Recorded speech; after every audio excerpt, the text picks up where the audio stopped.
Hi everyone and welcome. Today we're kicking off our adventure to Bali. We had quite a long 20-hour flight ahead of us as we left Amsterdam, but as we had never flown with Saudi Arabia Airlines or stopped over in Jeddah, it was an opportunity at the start of our trip to experience a few new things on the way. As this was a short stopover, we had a quick look around the airport, which, as you can expect, was really modern. Armand couldn't resist grabbing something to snack on, so we quickly made a stop in the food court and made our way to our gate as we entered the last leg of our flight.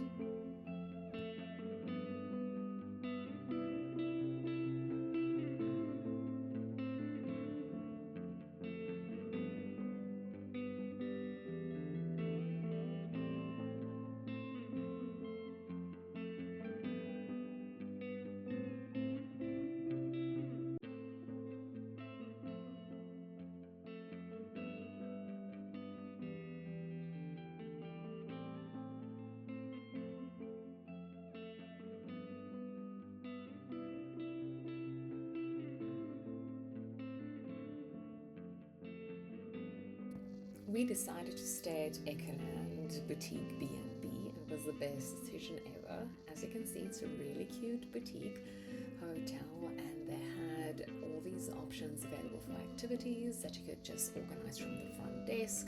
They were very quick to check us in. I believe we even got an early check-in, which is really amazing. They had this pool, which unfortunately we couldn't use as it was raining when we arrived.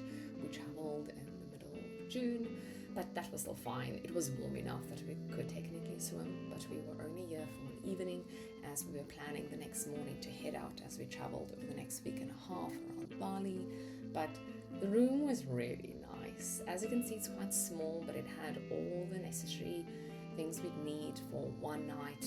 Super comfy bed. It had a TV. We didn't use it the night we were too tired from our long flight, but it had a shower, it had a basin, and the people at the front desk were just incredibly accommodating. And I'd really encourage you, if you're in this area, you want to sleep in at night or two, that'd actually be good for a week as well. We saw while we were having breakfast a few people that were absolutely digital nomads that were sitting and working, going out kite surfing, and surfing for the day. As you can see here, it's the breakfast menu. It was included in our accommodation.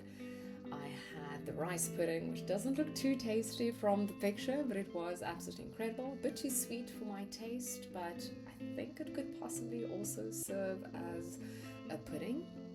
But I would recommend trying it. It's very typical, the black rice pudding. And the next morning, there was also an option to book a yoga session. And they had on the roof where you have your breakfast in the morning, which overlooks a part of a greenery, which we'll shortly see also from the side of our walking tour to the beach. You could see everything. This is a street, and we were quite close to the beach. I think it was 700 or 800 meters from the beach. So we decided to head out the next morning, just have a look around. As you can see, it looks a bit gloomy.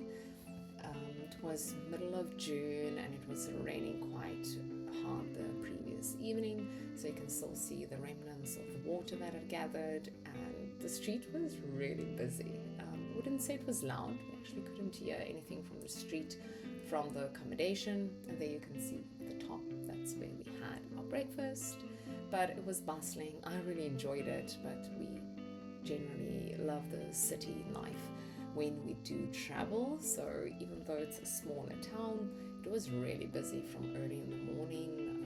The shops were open, and as we were walking down the street, and you'll soon see, we easily got a SIM card from one of the shops here.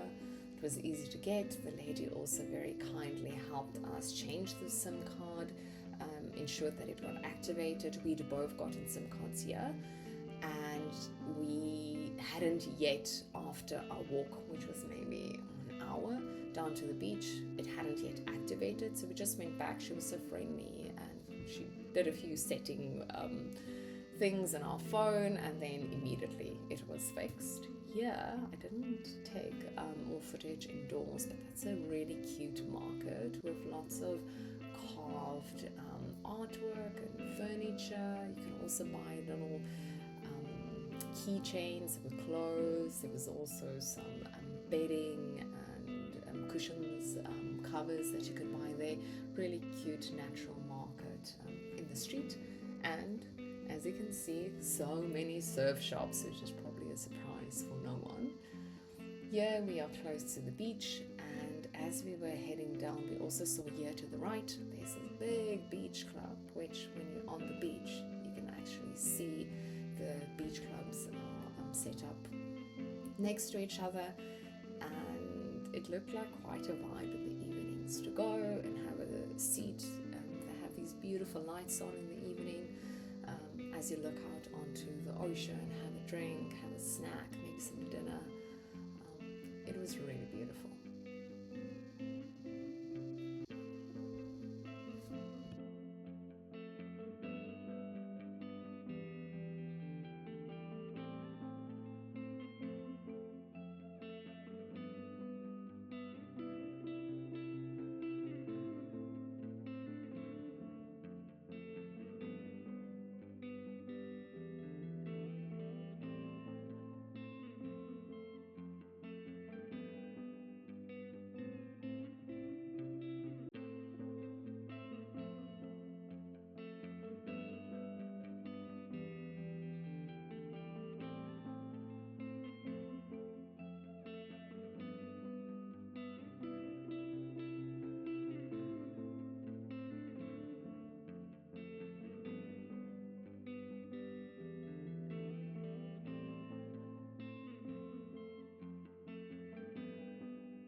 Distance you can see some people on the waves, and these are surfers, so many of them. At the accommodation, we also on the bottom floor, there had been these surfboard racks where the surfboarders would keep their surfboards. We'd actually seen a South African flag on one of the surfboards, which was quite exciting to see. A little home away from home. But here in the morning, you could see so many of them street, going down with their scooters, and they were all clustered quite closely together as they were trying to hit the waves. We had read up about this before we came, as we were considering a surf lesson, maybe in another town, as we were just here for a day, but this specific area was really well recommended for beginner surfers as well. But we definitely saw some experienced surfers on the waves on this morning. Here at the top of the steps, I thought it was a really beautiful temple. It wasn't open when we were here. It looked to be closed down, but looking at the temple, it must be open locally for the locals. I would assume it would be something to behold if you could go in and have a look around.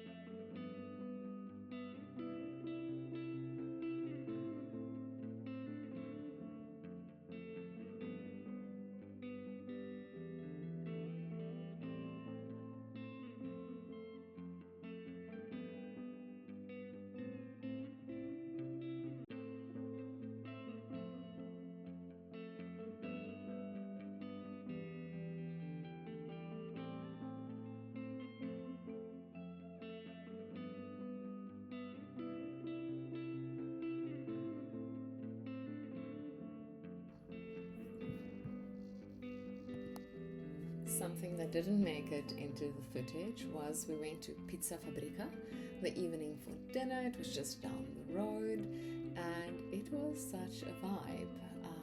We sat outdoors, it was warm, they had cocktails on the menu, we had a pizza, which too late I realized we'd already dug in, we were so hungry, but it wasn't too busy. Some of the restaurants and bars down the street were absolutely fuller. We just wanted something a bit more quiet as we were tired and didn't want to go out the evening, and this was honestly the perfect stop. So I just wanted to make sure I gave them a shout out. The link is also in the description below. But the staff were incredibly friendly, the pizzas were amazing. We also met a few people there who were there for a few days, and everyone, the tourists, the local people, everyone just seemed so friendly and happy to be there. So it just ended out our evening perfectly. Thank you for joining us on our first day in Canggu, Bali.